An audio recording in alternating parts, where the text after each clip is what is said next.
Online for Authors. I'm chatting with Jim Gulledge, author of Green Forest, Red Earth, Blue Sea. Welcome, Jim. Hi, Terry. Very good to be with you today. I am really excited to have you. I love finding an author that writes about North Carolina because though I wasn't born here, this has been my home for the last 47 years, and it very much feels like home to me. Before we dive in, can you give readers like a quick glimpse into what they're going to get when they open up the cover of Green Forest, Red Earth, Blue Sea? Well, I think even though the book is, of a moderate length, I think they'll get a lot in two respects. One of them is a sense of time, because the first portion of this book starts right after the Civil War. So we're in the Reconstruction period. And then in the center part of the book, we're going to change locations and time periods. We're going to jump 50 years to the Piedmont, and it's going to be at the end of World War I and the parts of the Depression. Mm-hmm. And then at the end of the second section of the book, you leap again and you go to the coast, and it's the 1970s. So the entire book will cover about a 100-year period of time, and we'll kind of traverse the landscape of North Carolina. Absolutely. So you wrote it kind of as 3 short stories, but they all fit together.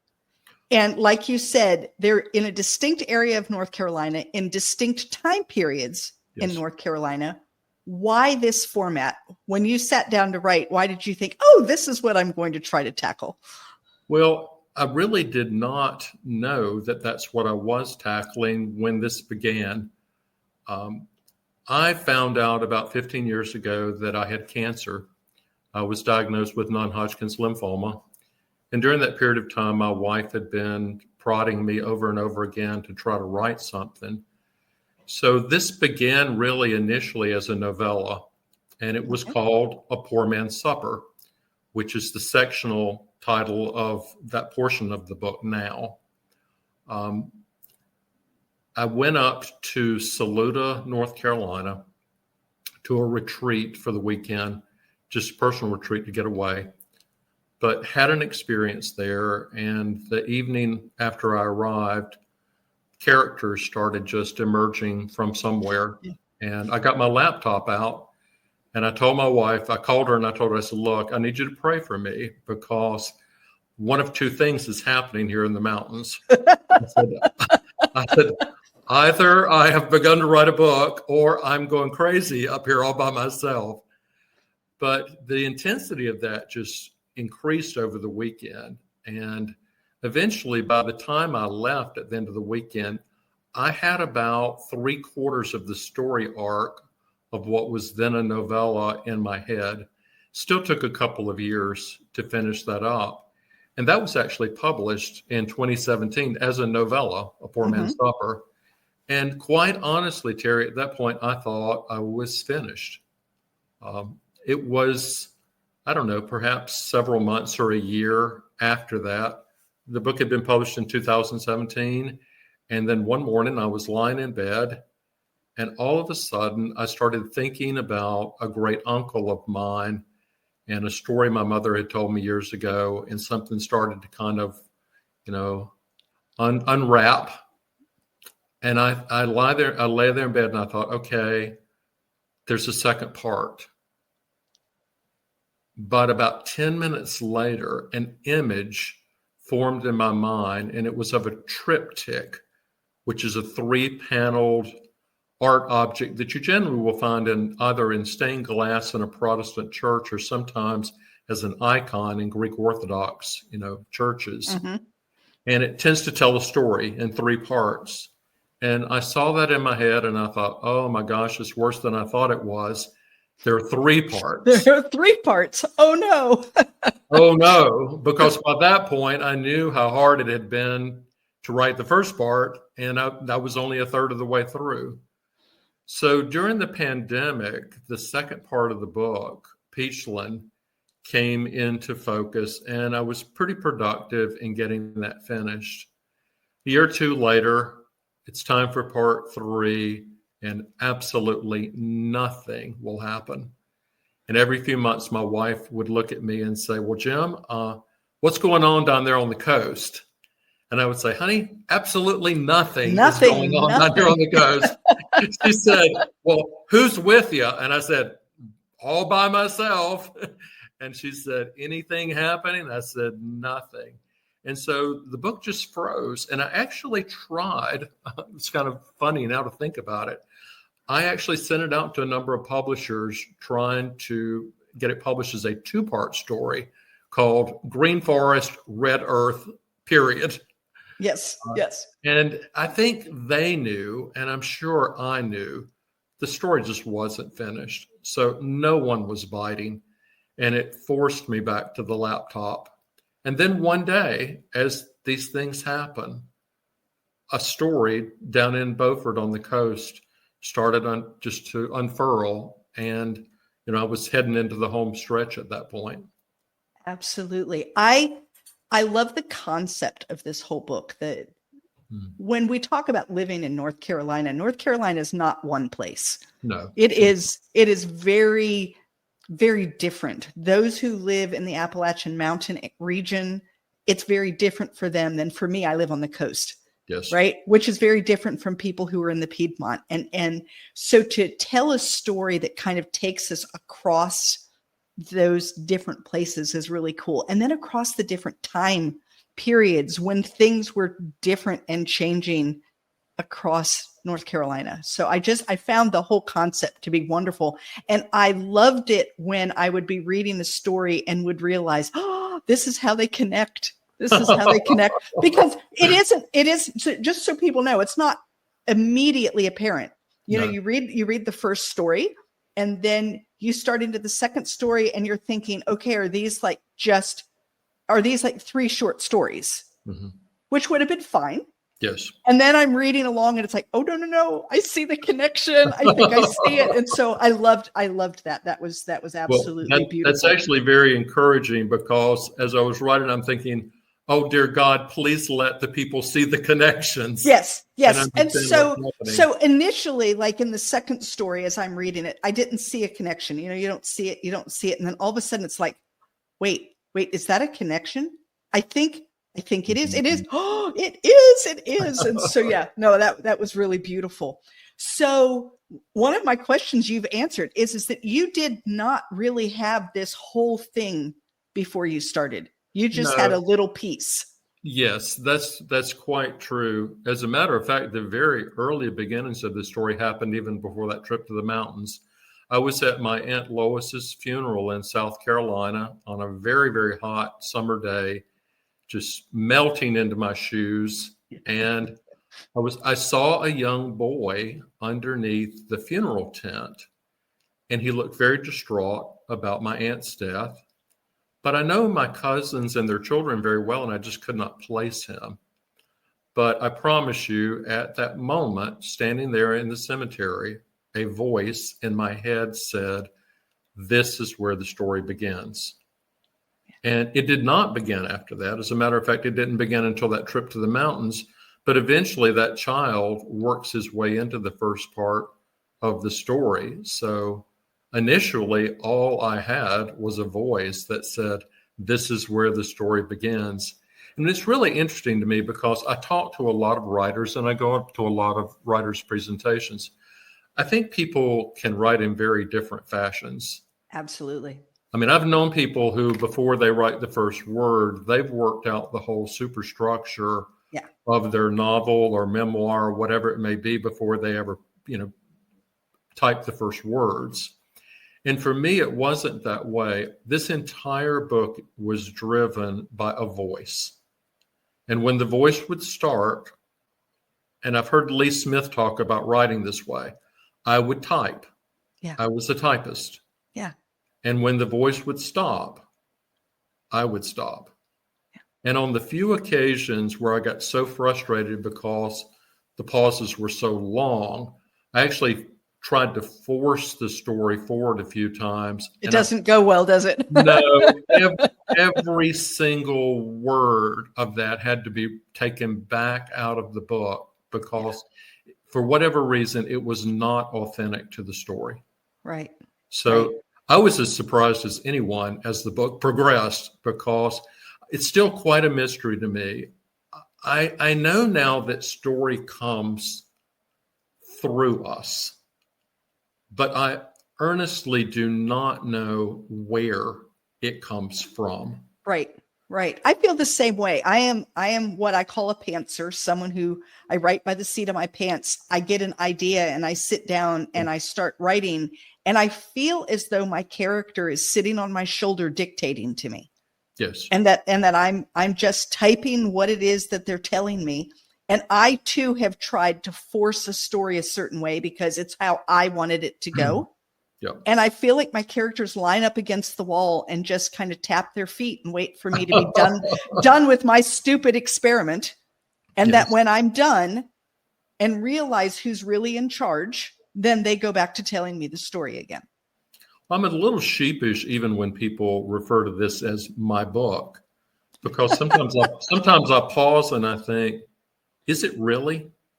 So I don't know where the story comes from, but I do believe it's in you somewhere, and that these characters, it's our creativity in some way that finds this way to come out in the form of these stories. Yes.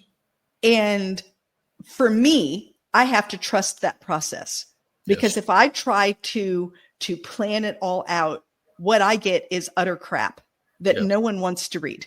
Right. And if I just write it, now it's not to say I don't have to go back and do some editing and fill in spaces and realize, oh, wait, we don't know enough about this and we're going to have to add something here. But the general story from start to finish, I don't know where it comes from.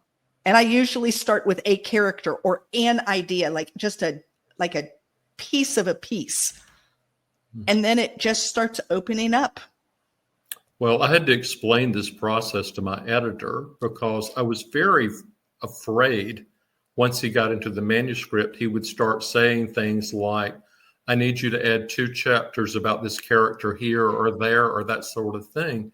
And in some cases, I think I might be able to come up with something like that. In others, I don't think I would, because it's just not there. So he was fortunately very tolerant of my process. And we eventually got there.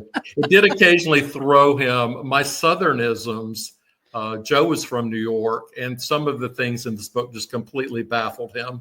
Right. He would call me and say, what is gigging? Yes. What is the word gigging?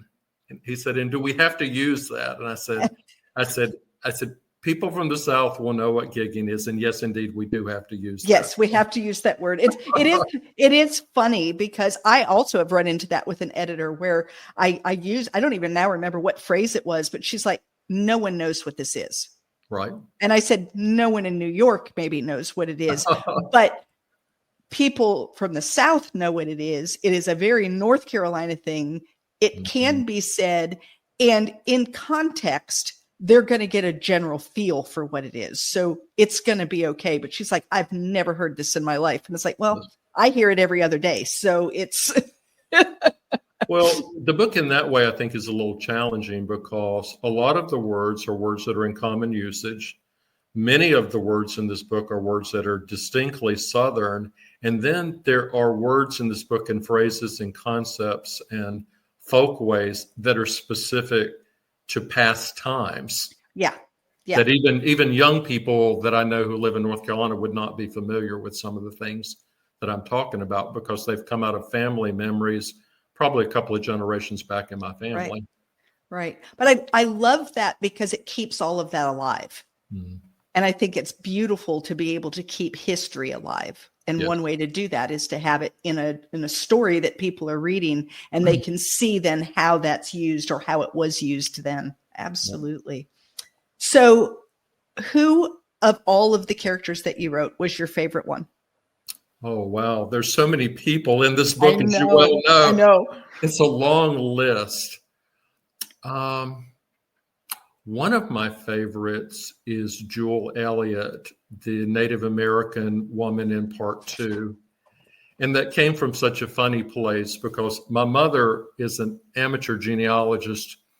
And at some point a few years ago, she told me that one of my ancestors was a Native American woman, and she was Choctaw.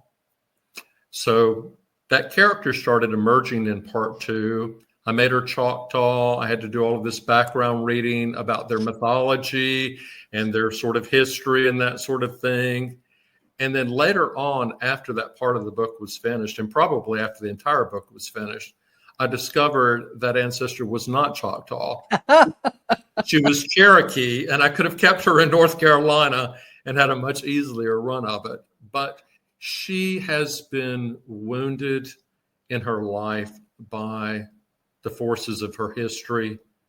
She has been displaced, and she has been forced through the circumstances of life back into a world she did not grow up in, and Right. her world in large part has vanished, and she simply has to make the best of it and raise a family. Yeah. And her own children do not really understand what her life has been. And so I have a great deal of connection to her. And the initial character in the story, Vancy, Yeah. that is my grandmother Gulledge's name. Okay. And during the latter part of her life, my aunts would tell me that my grandmother was in a state of failing health, and her mind went back to some time period in her teens, and she spoke of people that my aunts did not even know. And in part of the book, I feel like my grandmother is channeling to me her younger self. Yeah.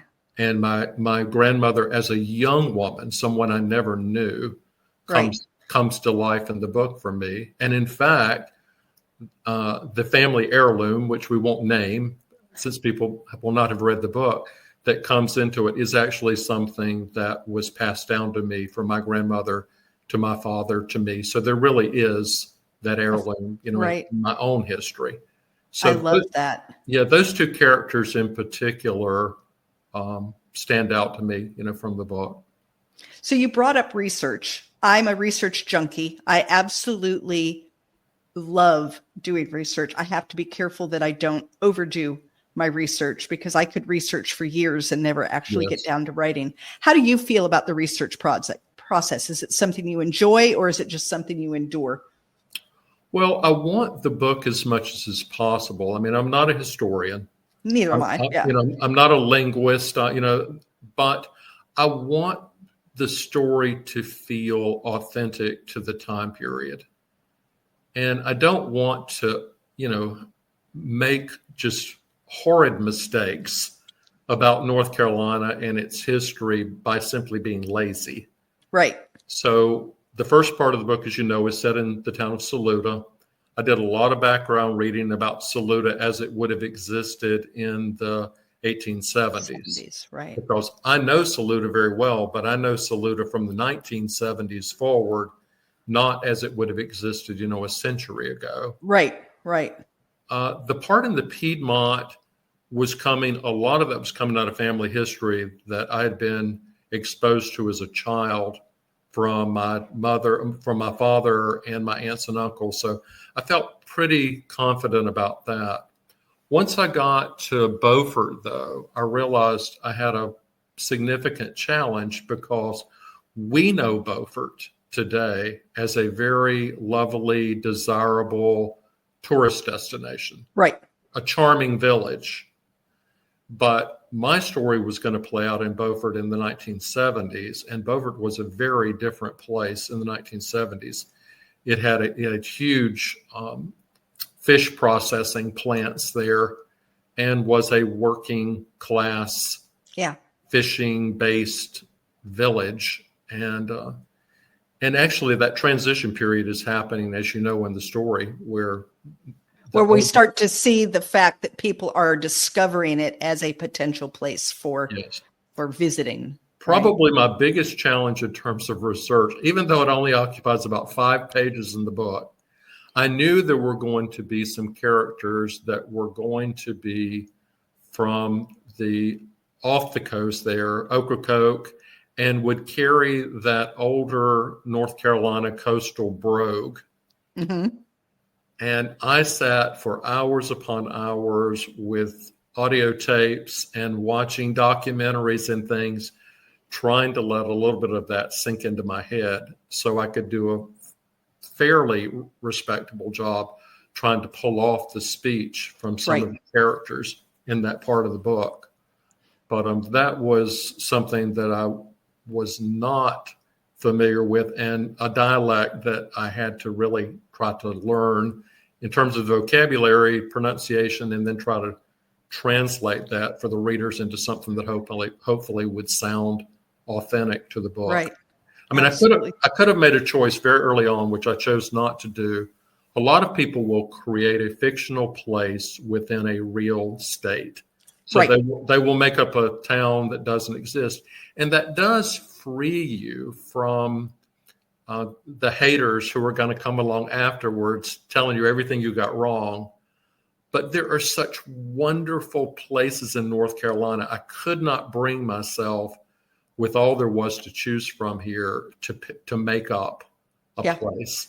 So I have my book, Daughters of Green Mountain Gap, is set in Burnsville, North Carolina in the 1890s. Right. And same thing. I could have made up any town. I could have created a town, but like you, I felt like it needed to be real. Like, I know that my people that I put into this story are fictional, but I wanted them in a real place. And so one of the best things that I've gotten, I got a Burnsville book club that sent me an email that said we could imagine where these things were happening in town. And I thought, yes, that's exactly what I wanted to have happen, right? Oh, success. I did not want to be that guy who did things like having people sail up the Cape Fear River to the Blue Ridge Mountains and ridiculous things that can't are happen impossible in the geography of North Carolina. Exactly.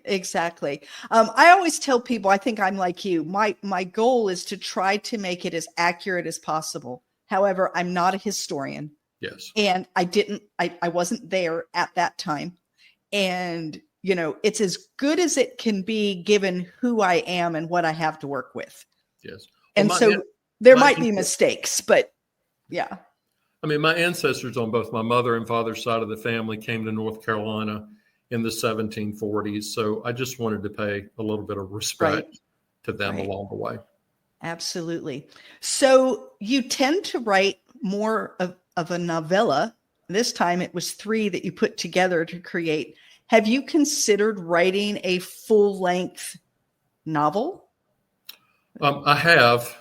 It's a formidable task. There is a portion of my mother's family history that plays out in New Bern during the colonial period, the American Revolution.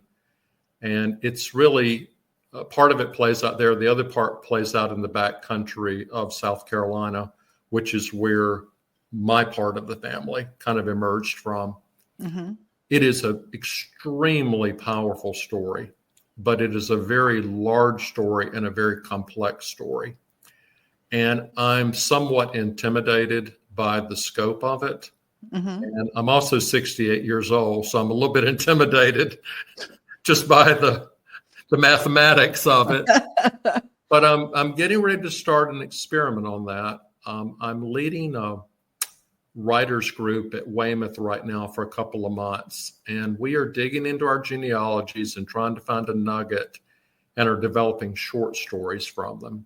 Right. So I'm going to take one of the episodes from the part of the story in New Bern, and I'm going to create a short story during probably December and January from that. And it really is kind of a trial balloon for me. But once you get into something of that scope, I mean, there are people out there. I've got a friend his mother, her favorite book is a book about buttons of the American Revolution. Oh my goodness. And I'm a little afraid of those people who know every button someone should be wearing. Right. Yeah, exactly. Every firearm and the caliber of their weapons and that sort of thing. But the story is really extraordinary. So I'm hoping in the next year or so to try to get a start on that. That would be fabulous. Do you have any other ideas in the works, or is this the one you're going to be focusing on?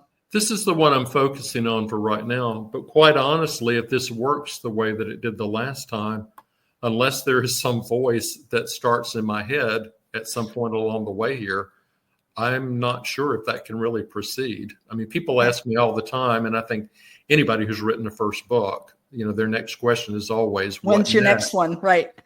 But if this process continues to work for me in the way that it has, there may not be another book. There might be 5 more books. I don't know. I am open to the years that it would take to make that happen. If the mechanics of it and the process of it just fall into gear, I am certainly open to that, because I enjoy the actual writing process of creating a book. I did not enjoy the writing process of writing a dissertation. No, that's a very, very different beast. Yes. Yeah. But to sit day after day and have characters emerge in my mind and story begin to sort of spin in my head and that sort of thing, I find that experience itself to be rewarding. So absolutely. I hope something happens, Terry. So I'm curious, have you found, is there something that you can do that helps you be receptive to having this voice come to you? Like, have you found you need to be away from home? Have you found that you need to be is there something that happens? Yes. Most of Green Forest, Red Earth, Blue Sea was written away from home. Yeah. Initially, that was at the retreat center in Saluda. Later on several occasions, it became Mepkin Abbey outside of Charleston, South Carolina. It's a Trappist monastery and also a writer's dream, because even the monks don't speak to you while you're there, and neither do any of the other retreatants. So you spend day after day. They put simple meals out for you 3 times a day. It's on an old rice plantation where cell phones generally don't work. And I found it to be a very productive place. And then a friend's cabin up in Andrews for a while, and another friend's cabin over in the Eury Mountains here in the Piedmont. So most of it happened away from home. And that's just because, as you well know, once you get into that bubble of the other world, if your dog needs to go out to go potty, or the dryer bell buzzes or whatever in your home, it breaks. It does. It breaks it. You're just out of it. Yes. Yeah. And sometimes you can't get back into it right away. So right. Yes, Right. I write better in other places as well. I mean, I'm going there to write, and my mind knows that. And then I become a writer. Yes. And then I come home and I become the folder of clothes. I don't know. It's just a different. Yes. Yeah. Well, it's one of the reasons I am so fond of Weymouth. I'm on one of the boards there since Linda and I moved here last year. And I was up walking around with my wife and a friend on the grounds yesterday. And just knowing that is providing a space for writers from all over the country to come to produce their art is just soul warming to me. It is. And as someone who's been there to do writing, it's a space that as soon as I walk in, I immediately need to write. My body has now become trained, and it's like, this is a space to write, and off I want to go to do that. So I understand that need to disappear and just be a writer. Yes. Absolutely. So, hey guys, if you want to keep this conversation going, head on over to Novels and Latte Book Club on Facebook. There you will have a chance to win a digital copy of Green Forest, Red Earth, Blue Sea. Just tell me something you liked or learned in this conversation, and you will be in the running. So, Jim, if someone wanted to get in touch with you and talk with you about this book or what you have coming up or your writing process, how do they do that? What's the best way to reach you? Well, probably the best way to reach me right now, I'm trying to rework my author website and get that back up. There were some things I wasn't happy with about it. But I'm on Facebook. So, they would be welcome to message me on Facebook and get in touch with me that way. Super. And I would enjoy, the contact time with them. I don't think there's anything more rewarding once you've got a book out there than finding people who are discovering joy in what you have written. Absolutely. So, hey, guys, I will have that in the show notes so that you'll be able to reach out to Jim. And Jim, I want to thank you so much for being with me today. This has been wonderful. Terry, it was an absolute delight, and I feel very privileged and honored to have been here, and wish you and your audience well. Thank you for listening to Online for Authors, where I, Terry M. Brown, author of character-driven fiction and host of the podcast, introduce readers to characters they'd love to invite to lunch. Tune in next Tuesday for another podcast episode.